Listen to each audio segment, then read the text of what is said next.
It says in the prophet Isaiah, Kol Yisrael yesh lehem chelek le'olam haba. Every Jew has a share of the world to come.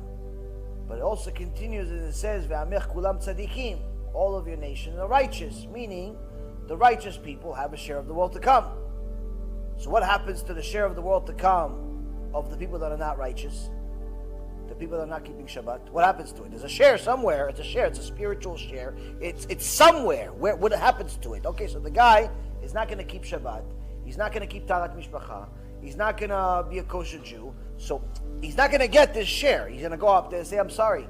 You have a different entrance. Sorry. So what happens to that Olam Haba? The Chachamim say that since Kol Yisrael Shleim Chelek L'Olam Haba, we have to do something with the share. That share goes to the person that tried to help him do tshuva. So if you try to help somebody do tshuva and they don't listen to you, you inherit their Olam Haba. You just inherited a bigger part of Olam Haba. Meaning that either way you win. If they don't listen to you, they don't want to listen, you get their Olam Haba. If they do listen to you, you have 310 Olam Habas. For every Jew you get to do tshuva, you get 310 worlds. Based on the milah yesh. Yesh, gimatria, 310. So Hashem says, I have, yesh li, I have a big reward to give. What's this big reward? Chachamim say, the reward for people that do Kiruv. What do you get? How much is this reward? 310 worlds. So if he doesn't listen, you get one world, which is good, but you better go get to 310. It's much better.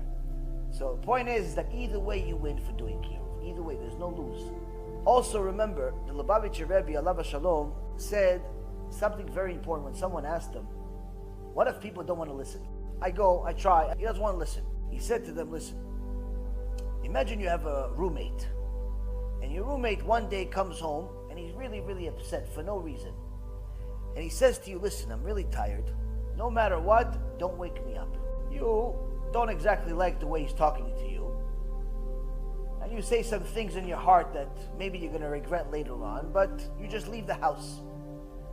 Once you get downstairs, you start smelling smoke. You smell fire. And you realize the building is on fire. You run upstairs and you wake up your friend. But the friend told you what?